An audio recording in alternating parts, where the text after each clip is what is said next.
ಮಿತ್ರರಿಗೆ ಮಧುಮಾಲಾ ಧ್ವನಿಸಿರಿ ಯೂಟ್ಯೂಬ್ ಚಾನಲ್ಗೆ ಆತ್ಮೀಯ ಸ್ವಾಗತ. ಕ್ಷಮೆಯ ಧರಿತ್ರಿ ಸಂಚಿಕೆ 24. 2 ವಾರಗಳು ಕಳೆದರೂ ಕ್ಷಮ ಶಾಲೆಯತ್ತ ಮುಖ ಹಾಕದಿದ್ದಾಗ ಅವಿನಾಶ್ ಅವಳನ್ನು ಅರಸಿ ಮನೆಗೆ ಆಗಮಿಸಿದ್ದನು.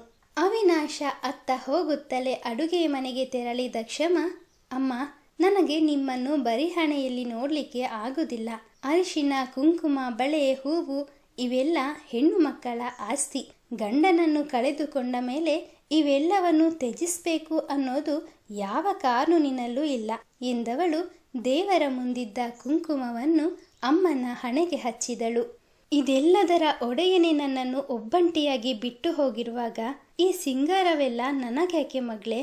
ತಿರಸ್ಕಾರ ಭಾವದಿಂದ ಹೇಳುತ್ತಿದ್ದ ಶ್ಯಾಮಲಾರ ಗಂಟಲು ಉಬ್ಬಿತು. ಅಮ್ಮ, ನಿಮ್ಮ ದುಃಖ ನನಗೂ ಅರ್ಥ ಆಗ್ತದೆ. ನೀವು ಸಿಂಗಾರ ಮಾಡಿಕೊಳ್ಳಿ ಅಂತ ನಾನು ಹೇಳ್ತಾ ಇಲ್ಲ. ಬೋಳು ಹಣೆಯಲ್ಲಿ ನಿಮ್ಮನ್ನು ನೋಡಲಿಕ್ಕೆ ಆಗೋದಿಲ್ಲ. ಅಂದಹಾಗೆ ಅಮ್ಮ, ಇನ್ನೊಂದು ಮಾತು. ನಾನು ಸೋಮವಾರದಿಂದ ಪುನಃ ಕೆಲಸಕ್ಕೆ ಹೋಗ್ತೇನೆ. ಮೇಡಮ್ಗೆ ಅವತ್ತೇ ವಿಷಯವನ್ನು ತಿಳಿಸಿದ್ದೆ. ಅವರಿಗೆ ನಮ್ಮ ಮನೆಯ ಪರಿಸ್ಥಿತಿ ತಿಳಿದಿರೋದ್ರಿಂದ ಎಷ್ಟು ದಿನ ಬೇಕಾದರೂ ರಜೆ ತೆಗೆದುಕೊಳ್ಳಿ ಅಂತ ಹೇಳಿದ್ದಾರೆ. ಆದರೆ ನಾನು ಹೆಚ್ಚು ರಜೆ ತೆಗೆದುಕೊಂಡಷ್ಟು ನನ್ನ ಸಂಬಳದಲ್ಲಿ ಹಿಡಿಯುತ್ತಾರೆ. ಹಾಗಾಗಿ ಅವಳ ಮಾತು ಮುಗಿಯುವುದರೊಳಗಾಗಿ, ಯಾವ ಬಾಯಲ್ಲಿ ನೀನು ಕೆಲಸಕ್ಕೆ ಹೋಗು ಅಂತ ಹೇಳಿ ಮಗಳೇ? ಮದುವೆಯಾಗಿ ಗಂಡನ ಮನೆ ಸೇರಬೇಕಿದ್ದ ನಿನ್ನಿಂದ ದುಡಿಸಿಕೊಂಡು ತಿನ್ನೋ ಪರಿಸ್ಥಿತಿ ಬಂದಿದೆ ಎನ್ನುತ್ತಾ ಶ್ಯಾಮಲಾ ದುಃಖ ತಪ್ತರಾದರು. ಅಮ್ಮ, ನಾನು ಅವತ್ತೇ ಹೇಳಿದ್ದೇನೆ, ಮದುವೆ ಒಂದೇ ನನ್ನ ಜೀವನದ ಗುರಿಯಲ್ಲ. ಮೊದಲು ನನ್ನ ತಮ್ಮನಿಗೊಂದು ಕೆಲಸ, ನಂತರ ತಂಗಿಗೆ ಮದುವೆ. ಇದೆಲ್ಲದರ ಜವಾಬ್ದಾರಿ ಕಳೆದ ಮೇಲೆ ಖಂಡಿತವಾಗಿಯೂ ಮದುವೆ ಆಗ್ತೇನೆ. ಹಳೆಯದನ್ನೆಲ್ಲ ನೆನೆಸಿಕೊಂಡು ಕೊರಗ್ತಾ ಕುಳಿತುಕೊಳ್ಬೇಡಿ. ನೀವು ಸ್ವಲ್ಪ ಹೊತ್ತು ವಿಶ್ರಮಿಸಿ. ನಾನು ಮೈತ್ರಿಯ ಮನೆಗೆ ಹೋಗಿ ಬರ್ತೇನೆ ಎಂದು ಅಮ್ಮನನ್ನು ಸಂತೈಸಿ ಗೆಳತಿಯ ಮನೆಯತ್ತ ದಾಪುಗಾಲು ಹಾಕಿದಳು. ಬಾರಮ್ಮ ಕ್ಷಮ, ವಿಷಯ ಕೇಳಿ ಬಹಳ ಬೇಸರವಾಯಿತು. ಹೇಗೋ ಮನೆಗೆ ಒಂದು ಗಂಡು ದಿಕ್ಕು ಅಂತ ಇತ್ತು. ಈಗ ಅದು ಕೂಡ ಇಲ್ಲದೆ ಮನೆಯ ಜವಾಬ್ದಾರಿಯೆಲ್ಲ ನಿನ್ನ ಮೇಲೆ ಬೀಳುವಂತಾಯಿತು. ವಿಧಿ ಯಾವ ಸಮಯದಲ್ಲಿ ಹೇಗೆ ಆಟ ಆಡ್ತದೋ ಯಾರಿಗೂ ಗೊತ್ತಾಗುವುದಿಲ್ಲ. ಚಿದಾನಂದ ಮೂರ್ತಿಗಳು ನಿರ್ಭಾವುಕರಾಗಿ ಕ್ಷಮಳನ್ನೇ ದಿಟ್ಟಿಸಿದರು. ಒಳಗೆ ಬಂದು ಅವರ ಪಕ್ಕದಲ್ಲಿ ಕುಳಿತ ಕ್ಷಮ, ಅಂಕಲ್, ನಾನು ಮೈತ್ರಿಯನ್ನು ಮಾತನಾಡಿಸಿಕೊಂಡು ಹೋಗೋಣ ಅಂತ ಬಂದೆ ಎಂದು ಮನೆಯ ಸುತ್ತಲೂ ಕಣ್ಣಾಡಿಸಿದಳು. ಗೊತ್ತಾಯಿತು ಮಗಳೇ, ನೀನು ಅವಳಿಗಾಗಿಯೇ ಬಂದಿದ್ದೀಯ ಅಂತ. ಅಮ್ಮ ಮಗಳು ಟೆರೇಸ್ ಮೇಲೆ ಬಟ್ಟೆ ಒಣಗಿಸ್ತಾ ಇದ್ದಾರೆ, ಹೋಗು ಎಂದು ಅವಳನ್ನು ಟೆರೇಸ್ನ ಮೇಲೆ ಕಳುಹಿಸಿದರು. ಇಲ್ಲ ಅಮ್ಮ, ನೀನು ಎಂಥದೇ ಹೇಳು, ನಾನಂತೂ ಇಷ್ಟು ಬೇಗ ಮದುವೆ ಆಗುವುದಿಲ್ಲ. ನನಗೆ ಇನ್ನು ಮುಂದಕ್ಕೂ ಓದಲಿಕ್ಕುಂಟು. ನನ್ನ ಮದುವೆಗೆ ನೀನೆಂತಕ್ಕೆ ಇಷ್ಟೊಂದು ಅವಸರ ಮಾಡ್ತಾ ಇದ್ದೀಯೋ ನನಗಂತೂ ಗೊತ್ತಾಗ್ತಾ ಇಲ್ಲ. ಅವಸರ ಎಂತ ಮಾರೈತಿ? ನೀನೇನು ಇನ್ನೂ ಸಣ್ಣ ಮಗುವಾ? ಆಗಲೇ 23 ದಾಟಿ 24ಕ್ಕೆ ಬಿದ್ದಾಯಿತು. ನಮ್ಮ ದೂರದ ಸಂಬಂಧಿ ಕೇಶವಣ್ಣ ರುಕ್ಮಿಣಿಯ ಮಗ ಮದನ ನಿನಗೂ ತುಂಬ ಪರಿಚಿತನಾದ ಹುಡುಗ. ನೋಡಲಿಕ್ಕೂ ಬಹಳ ಸುಂದರವಾಗಿದ್ದಾನೆ. ನಿನಗೆ ಹೇಳಿ ಮಾಡಿಸಿದ ಜೋಡಿ. ಬೆಂಗಳೂರಿನಲ್ಲಿ ಮಲ್ಟಿನ್ಯಾಷನಲ್ ಕಂಪನಿಯಲ್ಲಿ ಇಂಜಿನಿಯರ್ ಆಗಿದ್ದಾನೆ. ಇನ್ನು ಕೇಶವಣ್ಣ ರುಕ್ಮಿಣಿಯ ಸ್ವಭಾವ ಎಂಥದ್ದು ಅಂತ ನಿನಗೂ ಗೊತ್ತುಂಟು. ನೀನು ಚಿಕ್ಕವಳಿರುವಾಗ ರಜೆಯಲ್ಲಿ 1-2 ದಿನ ಅವರ ಮನೆಯಲ್ಲಿಯೇ ಉಳಿದಿದ್ದೆ ಅನ್ನೋದನ್ನು ಮರಿಬೇಡ. ಅವರು ಮೊದಲಿನಿಂದಲೂ ನಿನ್ನನ್ನು ಹೆತ್ತ ಮಗಳಿಗಿಂತ ಹೆಚ್ಚಾಗಿ ಕಾಣ್ತಾರೆ. ಇನ್ನು ಮದುವೆಯಾದರೆ ನಿನ್ನನ್ನು ಚೆನ್ನಾಗಿ ನೋಡಿಕೊಳ್ಳದೇ ಇರ್ತಾರಾ? ಎಲ್ಲದಕ್ಕಿಂತ ಹೆಚ್ಚಾಗಿ ಈ ಮದುವೆಯ ಪ್ರಸ್ತಾಪವನ್ನು ಅವರೇ ನಮ್ಮ ಮುಂದೆ ಇರಿಸಿರುವಾಗ ಮದುವೆ ಮಾಡಿಕೊಡುವುದಿಲ್ಲ ಅಂತ ಮುಖಕ್ಕೆ ಹೊಡೆದ ಹಾಗೆ ಹೇಗೆ ಹೇಳುವುದು? ಅದಕ್ಕೆ ಕಾರಣವಾದರೂ ಎಂತ ಉಂಟು? ಇನ್ನು ನಿನ್ನ ನಂತರ ನಿನ್ನ ತಂಗಿಗೂ ನಾವು ಮದುವೆ ಮಾಡಬೇಕು ಅನ್ನೋದು ನೆನಪಿರಲಿ. ಹೆಣ್ಣು ಮಕ್ಕಳು ಬೆಳೆದ ಮೇಲೆ ಎಷ್ಟು ದಿನ ಅಂತ ಮನೆಯಲ್ಲೇ ಉಳಿಸಿಕೊಳ್ಳಕ್ಕಾಗ್ತದೆ? ನಿನ್ನ ಗೆಳತಿ ಶಮಾಳಿಗಾದರೆ ಮನೆಯ ಜವಾಬ್ದಾರಿ ಬೆನ್ನಿಗುಂಟು. ಅವಳ ಕಂಕಣ ಭಾಗ್ಯ ಯಾವಾಗ ಕೂಡಿ ಬರ್ತದೋ ಏನೋ. ನಾವಿಬ್ಬರು ಗಟ್ಟಿಮುಟ್ಟಾಗಿ ಇರುವಾಗಲೇ ನಿನಗೊಂದು ಮದುವೆ ಮಾಡಿ ಮೊಮ್ಮಗುವನ್ನು ಆಡಿಸಬೇಕು ಅಂತ ಆಸೆ ಮಾರೈತಿ. ಪದ್ಮಾವತಿ ತಮ್ಮ ಮನದ ಆಸೆಯನ್ನು ಮಗಳ ಬಳಿ ಹೇಳಿಕೊಂಡರು. ನೀನು ಹೀಗೆಲ್ಲ ಹೇಳಿ ನನ್ನ ಮನಸ್ಸನ್ನು ಬದಲಿಸಲಿಕ್ಕೆ ನೋಡಬೇಡ. ನಾನು ಮದುವೆ ಆಗುವುದಿಲ್ಲ ಅಂದರೆ ಆಗುವುದಿಲ್ಲ ಅಷ್ಟೆ. ಅಮ್ಮನೊಂದಿಗೆ ಒಂದೇ ಸಮನೆ ಮಾತನಾಡುತ್ತಿದ್ದ ಮೈತ್ರಿ ಹಿಂತಿರುಗಿ ನೋಡುತ್ತಿದ್ದಂತೆ ಎದುರಿಗೆ ನಿಂತಿದ್ದ ಕ್ಷಮಾಳನ್ನು ಕಂಡು ಮುಖದಲ್ಲಿ ನಗು ಅರಳಿತು. ಅರೆ ಕ್ಷಮಾ, ನೀನ್ಯಾವಾಗ ಬಂದೆ ಮರೈತಿ? ನೀನು ಬಂದದ್ದು ಗೊತ್ತೇ ಆಗಲಿಲ್ಲ. ಅವಳು ಗೆಳತಿಯನ್ನು ವಿಚಾರಿಸುತ್ತಿರುವಾಗಲೇ ಅವಳ ಬಳಿ ಬಂದ ಪದ್ಮಾವತಿಯವರು, ಮಗಳೇ ಕ್ಷಮಾ, ಸರಿಯಾದ ಸಮಯಕ್ಕೆ ಬಂದೆ ನೋಡು. ಈ ನಿನ್ನ ಗೆಳತಿ ಮದುವೆ ಮಾಡಿಕೊಳ್ಳಿಕ್ಕೆ ಎಷ್ಟೊಂದು ಹಠ ಮಾಡ್ತಾ ಇದ್ದಾಳೆ. ನೀನೇ ಇವಳನ್ನು ಮದುವೆಗೆ ಒಪ್ಪಿಸು ಎಂದು ಶಿಫಾರಸು ಮಾಡಿದರು. ಅಮ್ಮ, ನಿನಗೆಂತ ಮಂಡೆ ಸರಿ ಇತ್ತೋ ಇಲ್ವೋ? ಪಾಪ ಕ್ಷಮಾಳ ಪರಿಸ್ಥಿತಿ ತಿಳಿದು ಈಗ ಈ ಮದುವೆ ವಿಷಯವನ್ನೆಲ್ಲ ಅವಳ ಬಳಿ ಮಾತನಾಡಬೇಕಾ? ಮೈತ್ರಿ ಅಮ್ಮನ ಮಾತುಗಳನ್ನು ತಿರಸ್ಕರಿಸುವಂತೆ ಅವರನ್ನೇ ದಿಟ್ಟಿಸಿದಳು. ತಕ್ಷಣ ಪದ್ಮಾವತಿಯವರಿಗೆ ತಾವು ಮಾಡಿದ ತಪ್ಪಿನ ಅರಿವಾಯಿತು. ಮಗಳೇ, ಕ್ಷಮಿಸಿಬಿಡು. ನಾನು ಮದುವೆ ವಿಷಯವನ್ನು ಮಾತನಾಡ್ತಾ ಇದ್ದೇನಲ್ಲ, ಹಾಗೇ ನಿನ್ನ ಬಳಿಯೂ ಹೇಳಿದೆ. ತಪ್ಪು ತಿಳಿಬೇಡ. ಹೇಗಿದ್ದೀಯಮ್ಮ? ನಿನ್ನ ತಂದೆ ತೀರಿಕೊಂಡ ವಿಷಯ ಕೇಳಿ ಬಹಳ ಬೇಸರವಾಯಿತು. ಮೊದಲಿನಿಂದಲೂ ಮನೆಯ ಜವಾಬ್ದಾರಿಯೆಲ್ಲ ನಿನ್ನ ಮೇಲೆಯೇ ಬಿದ್ದಿತ್ತು. ಈಗಲೂ ಅದರ ಹೊರೆ ಹೊರುವ ಹೊಣೆ ನಿನ್ನದೇ ಆಗಿದೆ. ಇದನ್ನೆಲ್ಲ ನಿಭಾಯಿಸುವ ಶಕ್ತಿ ಆ ಭಗವಂತ ನಿನಗೆ ಕೊಡಲಿ ಎಂದು ಮನಸ್ಸಾರೆ ಹಾರೈಸಿದರು. ಪರವಾಗಿಲ್ಲ ಅಮ್ಮ, ನನಗೆಂಥ ಸಹ ಬೇಸರವಿಲ್ಲ.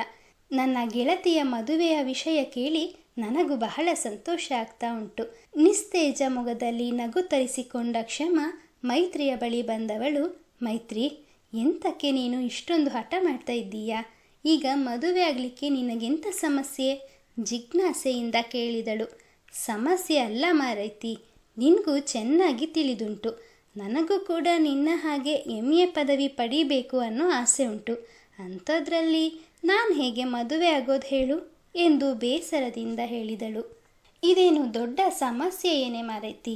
ಮಗಳನ್ನೊಮ್ಮೆ ದಿಟ್ಟಿಸಿ ನೋಡಿದ ಪದ್ಮಾವತಿ, ನೋಡಮ್ಮ ಕ್ಷಮಾ, ಮದುವೆ ವಿಷಯ ಪ್ರಸ್ತಾಪ ಆದಾಗಿನಿಂದ ಇವಳಿಗೆ ಹೇಳ್ತಾನೇ ಇದ್ದೇನೆ.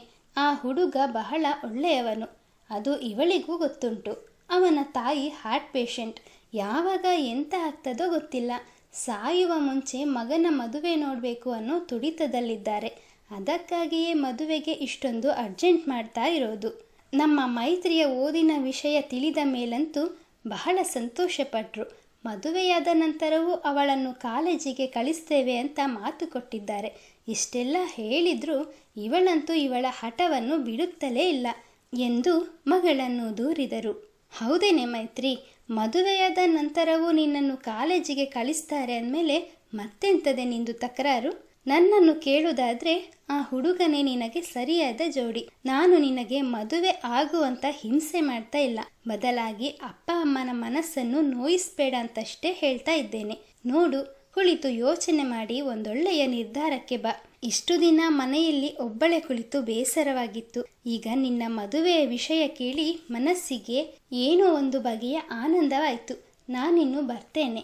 ಅಮ್ಮ ಮಗಳಿಬ್ಬರಿಗೂ ತಿಳಿಸಿದ ಕ್ಷಮಾ ಅವರು ಚಹಾ ಕುಡಿದು ಹೋಗು ಎಂದು ಕರೆದರು. ಮನೆಯಲ್ಲಿ ಅಮ್ಮ ತನಗಾಗಿ ಕಾಯುತ್ತಿರುತ್ತಾರೆ ಎಂದು ಹೇಳಿ ಮನೆಯತ್ತ ಹೆಜ್ಜೆ ಹಾಕಿದಳು. ಕ್ಷಮಾಳಿಗಾದರೆ ಮನೆಯ ಜವಾಬ್ದಾರಿ ಬೆನ್ನಿಗೆ ಬಿದ್ದಿದೆ. ಅದಕ್ಕಾಗಿಯೇ ಅವಳಿಗಿನ್ನೂ ಕಂಕಣ ಭಾಗ್ಯ ಕೂಡಿ ಬಂದಿಲ್ಲ. ಪದ್ಮಾವತಿಯವರು ಹೇಳಿದ ಮಾತುಗಳೇ ಕ್ಷಮಾಳ ಕಿವಿಯಲ್ಲಿ ಗುಯ್ಗುಡುತ್ತಿದ್ದವು. ಎಲ್ಲ ಹೆಣ್ಣು ಮಕ್ಕಳಂತೆ ಮದುವೆ, ಮಕ್ಕಳು, ಸಂಸಾರ ಎಂದು ಹಾಯಾಗಿ ಗಂಡನ ಮನೆಯಲ್ಲಿ ಸಂತೋಷದಿಂದ ಕಾಲ ಕಳೆಯಬೇಕೆಂಬ ಆಸೆ ಕ್ಷಮಾಳಿಗೂ ಇತ್ತು. ಆದರೆ ಜವಾಬ್ದಾರಿಗಳ ಸಂಕೋಲೆ ಅವಳ ಆಸೆಗಳಿಗೆ ಕಡಿವಾಣ ಹಾಕಿದ್ದವು. ಅಮೃತ ಇನ್ನು ಕಾಲೇಜು ಓದ್ತಾ ಇದ್ದಾಳೆ. ಅವಳ ಓದು ಮುಗಿದ ಕೂಡಲೇ ಒಳ್ಳೆಯ ಕಡೆ ಗಂಡು ಹುಡುಗಿ ಮದುವೆ ಮಾಡಿಸ್ಬೇಕು. ಇನ್ನು ತನಗಿಂತ 8 ವರ್ಷಕ್ಕೆ ಚಿಕ್ಕವನಾದ ದೀಪು ತನ್ನ ಕಾಲ ಮೇಲೆ ತಾನೇ ನಿಲ್ಲುವಂತಾಗುವವರೆಗಾದ್ರೂ ಅವನ ಖರ್ಚು ವೆಚ್ಚಗಳನ್ನೆಲ್ಲ ತಾನೇ ಭರಿಸಬೇಕು. ಅಷ್ಟರೊಳಗೆ ನನಗೆ ಹತ್ತಿರ 30 ದಾಟಿರ್ತದೆ. ಆಗ ನಿಜವಾಗಿ ನನಗೆ ಕಂಕಣ ಭಾಗ್ಯ ಕೂಡಿ ಬರುವುದೇ? ಇಲ್ಲ, ಖಂಡಿತ ಸಾಧ್ಯವಿಲ್ಲ. ಮದುವೆ ಎಂಬ 3 ಅಕ್ಷರ ನನ್ನ ಹಣೆಯಲ್ಲಿ ಬ್ರಹ್ಮ ಬರೆಯದೇ ಇರುವಾಗ ನಾನು ಅದರ ಬಗ್ಗೆ ಯೋಚಿಸಿ ಕೊರಗಬಾರದು. ಕ್ಷಮಾ ಮನಸ್ಸಿನಲ್ಲಿಯೇ ದೃಢ ನಿರ್ಧಾರ ಮಾಡಿಕೊಂಡಳು. ನಿಧಾನಗತಿಯಲ್ಲಿದ್ದ ಅವಳ ಚಲನೆ ತೀವ್ರವಾಯಿತು. ಹಲೋ ಕ್ಷಮಾ ಮೇಡಮ್, ಅಂತೂ ಇವತ್ತಾದ್ರೂ ನಿಮ್ಮ ದರ್ಶನವಾಯ್ತಲ್ಲ.